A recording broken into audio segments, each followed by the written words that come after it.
Ассаламу алейкум ва рахматуллахи ва баракату.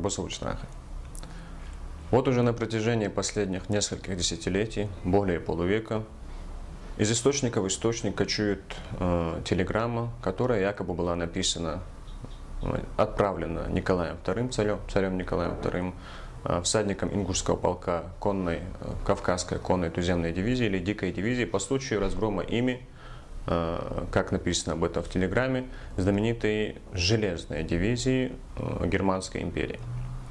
Поскольку тема эта в последнее время обрастает достаточно большим количеством спекуляций, мы решили, что на сегодняшний день пришел момент, когда можно поставить точку в этом вопросе, для того, чтобы разъяснить его и объяснить те обстоятельства, которые ранее относительно него не обсуждались.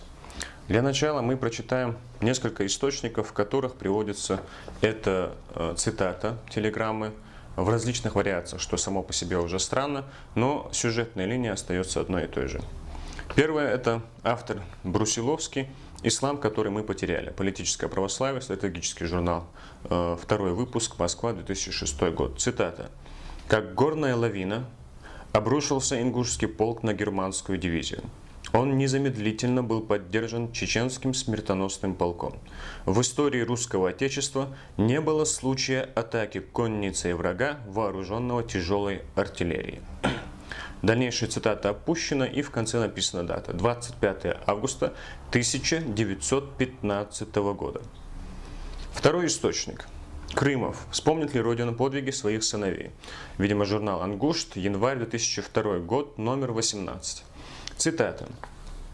«Как горная лавина обрушился ингушский полк на германскую железную дивизию. В истории русского отечества, в том числе Преображенского полка, не было случая атаки конницы вражеской части, вооруженной тяжелой артиллерией. 4500 убитых, 3500 взятых в плен, 2500 раненых. Менее чем за 1,5 часа перестала существовать дивизия, с которой боялись соприкасаться лучшие войсковые части наших союзников, в том числе русской армии. Передайте от моего имени, царского двора и от имени всей русской армии братский сердечный привет отцам, матерям, сестрам, женам и невестам этих храбрых орлов Кавказа, положившим своим бесстрашным подвигом начало конца германским ордам. Никогда не забудет этого подвига Россия, честь им и хвала. С братским приветом, Николай II, 25 августа 1915 года». Третий источник. «Быть чеченцем. Мир и война глазами школьников». Москва, 2004 год, 77-я страница. Цитата. Здесь, кстати говоря, достаточно любопытная интерпретация версии этого текста. Цитата. «Как горная лавина обрушился чеченский полк на германскую железную дивизию, он немедленно поддержан ингушским полком. В истории русского отечества, в том числе и нашего Преображенского полка», и далее повторяется текст, уже известный нам. Наконец, последняя цитата, которую я приведу, опубликована в знаменитом Эздале Идриса Абадиева во втором издании 2005 года, страница 207-208. Цитата. «Как горная лавина обрушился ингушский полк на германскую железную дивизию». И далее известный вам текст, я процитирую только завершение. «Никогда не забудет этого подвига Россия, честь им и хвала. С братским приветом, Николай II, 25 августа 1915 года». Кстати говоря, Идрис Абадиев на 203-й странице того же издания еще одну приводит выдержку из знаменитого романа Идриса Базоркина «Из тьмы веков», в котором также описывается бравый подвиг ингушей дикой дивизии в разгроме самой элитной части Германской империи. Отмечу, что «Из тьмы веков», насколько мне известно, впервые в 1968 году роман этот был опубликован. То есть еще тогда эта телеграмма, текст этой телеграммы ходил в обществе и был актуален. Вместе с тем, дело в том, что для начала отметим, что Брусиловский прорыв состоялся с 22 мая по 7 сентября 1916 года по старому стилю. Что же касается утверждения о разгроме ингушским полком железной дивизии Кайзера, и телеграммы царя по этому случаю, то, во-первых, надо обратить внимание, что ни один источник не приводит документа и ссылки на документы, в которых эта телеграмма содержится. Вместе с тем, имея некоторый опыт работы в этой области, мы могли бы предположить, что один из солдатов ингушского полка, всадников ингушского полка, просто мог взять эту телеграмму, положить ее в карман, уйти с фронтов, когда закончит службу, и эта телеграмма могла всплыть потом среди публицистов, скажем так. Мы могли бы допустить это и предположить это, если бы не некоторые «но». Во-первых, 20-я пехотная дивизия Германской империи именовалась Стальной, но никак не Железной. А Железной называлась дивизия, которая подчинялась 4-я стрелковая железная дивизия под командованием генерал-лейтенанта Деникина. В Стальную немецкую дивизию входили 77-й, 79-й и 92-й пехотные полки. Эта деталь будет важна при дальнейшем обсуждении этого вопроса. И, следовательно, упоминание в телеграмме железной дивизии в качестве разгромленной ингушским полком немецкой части уже само по себе указывает на то, что этот текст обыкновенная подделка. Потому что, естественно, генеральное командование, Ставка и главнокомандующий Николай II прекрасно были осведомлены о том, что железная дивизия – это их собственная часть, остальная дивизия – это дивизия противника. Что же касается подлинной истории разгрома немецкой стальной дивизии, то она связана с событиями 4-7 июня 1916 года, то есть того же периода Брусиловского прорыва, когда стальные солдаты фон Лютвица произвели 52 безуспешные попытки в течение 4 суток нападения на позиции железных генерала Деникина. И попросту захлебнулись, потеряв большую часть личного состава и передав свои позиции немецким резервам. И поэтому у нас теперь возникает вопрос, что стало основой для возникновения легенды? Чтобы разгадать эту головоломку, я предлагаю вам внимательно послушать содержание 2 документов. Внимательно, это очень интересно. Во-первых, 15 июля 1916 года 4-я сотня ингушского полка действительно участвовала в боях за деревню Езераны. Я приведу цитату из источника документального. Цитата. «Трое офицеров ингушского конного полка, героев боя за Езераны, были удостоены георгиевского оружия. Посмертно поручик Крым-Султан Базоркин, корнеты Султан Долтмурзиев и Варлаам Шенгелай». Соответственно, 2 из перечисленных ингушей. Конец цитаты. Сопротивление ингушам оказывали солдаты 48-го и 56-го германских пехотных полков. То есть ничего общего с остальными полками или псевдожелезными полками эти перечисленные полки не имели общего. Действительно, ингуши в боях за деревню Езераны совершили подвиг, который был отмечен. И взяли 134 немца пленными, потеряли своего командира Базоркина и 18 всадников, ранеными 36 человек. Из приказа о награждениях всадников ингушского полка георгиевскими крестами за победу под Езеранами обнаруживаем следующие сведения. Георгиевскими крестами 3-й степени были награждены 3 ингушей. Георгиевскими крестами 4-й степени были награждены 11 ингушей. Включая в эту сумму еще 2, которые были награждены георгиевским оружием, у нас получается 16 человек. Для тех, кто хочет знать источник, а мы руководствуемся источниками, это ЦГА КБР, фонд И-20, опись 1, дело 28, лист 36, дело 38, листы 55 и 55 оборот. Еще более нас интересует другая цитата, которая позволит нам раз и навсегда поставить точку в происхождении так называемой телеграммы Николая II царю. Цитата эта приводится из книги Опрышка «Кавказская конная дивизия».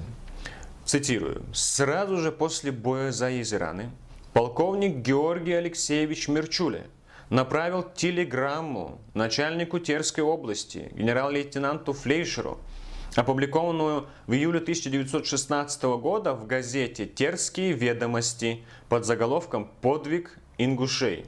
Конец цитаты. Последние сомнения развеиваются последующие цитаты. И теперь я прошу обратить всех особенное внимание на то, что будет зачитано. Это телеграмма Мирчуле по случаю подвига, совершенного ингушами под деревней Езераны. Цитата. «Как горный обвал обрушились ингуши на германцев». А теперь сравниваем это с телеграммой, с текстом поддельной телеграммы, как горная лавина обрушился ингушский полк на германскую дивизию. Повторю цитату оригинальной телеграммы. «Как горный обвал обрушились ингуши на германцев и смяли их в грозной битве, усеяв поле сражения телами убитых врагов, уводя с собой много пленных и взяв 2 тяжелых орудия и массу военной добычи. Славные всадники ингуши встретят ныне праздник Байрам, радостно вспоминая день своего геройского подвига, который навсегда останется в летописях народа, выславшего своих лучших сынов на защиту общей родины».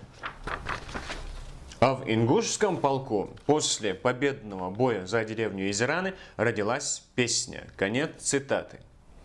Итак, я повторюсь еще раз. Это источник, известный и доступный. Терские ведомости, 1916 год, выпуск за 29 июня.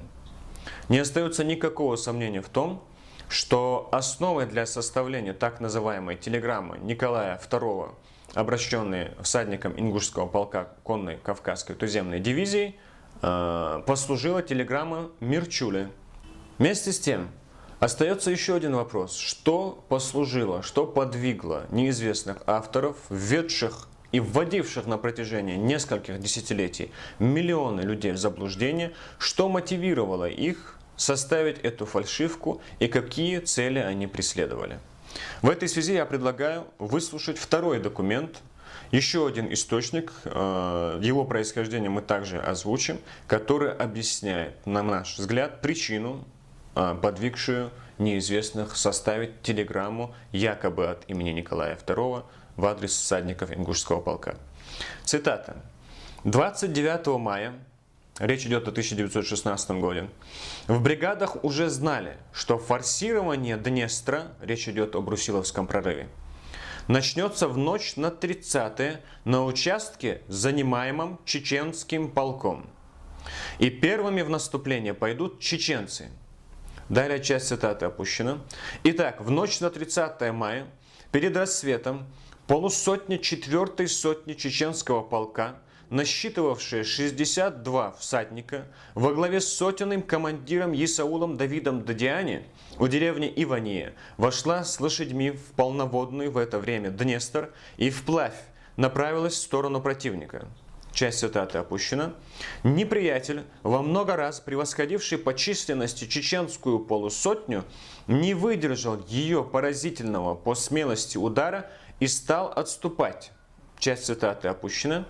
Благодаря чеченской полусотне, закрепившейся на плацдарме, уже на рассвете по наведенному понтонному мосту началась переправа на правый берег Днестра всего чеченского полка, за ним черкесского, ингушского и частей пехотной дивизии, что сразу же позволило войскам 33-го армейского корпуса начать успешное продвижение вглубь занятой противником территории. В те же дни о героизме чеченской полусотни, первой из состава российских войск на центральном участке фронта, с боем переправившейся на правобережье Днестра, было доложено в Ставке верховному главнокомандующему Николаю II. И царь, восхищенный мужеством ее всадников, заявил, что всех их он награждает георгиевскими крестами. Факт этот, безусловно, редчайший, чтобы весь личный состав воинского подразделения за один бой был удостоен боевых наград и единственный на всю, как на всю Кавказскую конную дивизию, так и на 2-й кавалерийский корпус. Конец цитаты. Чеченцы заняли плацдарм в течение получаса. Захватили 250 австрийцев, не считая убитых ими противников. При этом справедливо будет отметить, что Состоявший в чеченском полку ингуш Ахушков-Заурбек при наступлении чеченцев на позиции австрийцев первым бросился с криком «Ура!». Об этом тоже в источнике сообщается. ЦГА КБР, тот же самый фонд И-12, опись 1, дело 38, листы 50 оборот-52, 106-106 оборот. Именно так и состоялся знаменитый Брусиловский прорыв, изменивший расположение сил во время Первой мировой войны и противостояния немецко-австрийских войск и войск Российской империи. И приведенные нами факты позволяют нам сделать выводы о том, что главный сюжет знаменитого романа Идриса Базоркина «Из тьмы веков», описывающий подвиг ингушского полка ингушей, всадников ингушского полка Кавказской конной туземной дивизии, заключавшийся в разгроме ими самой элитной немецкой части действительности, так и останется, увы, художественным вымыслом автора.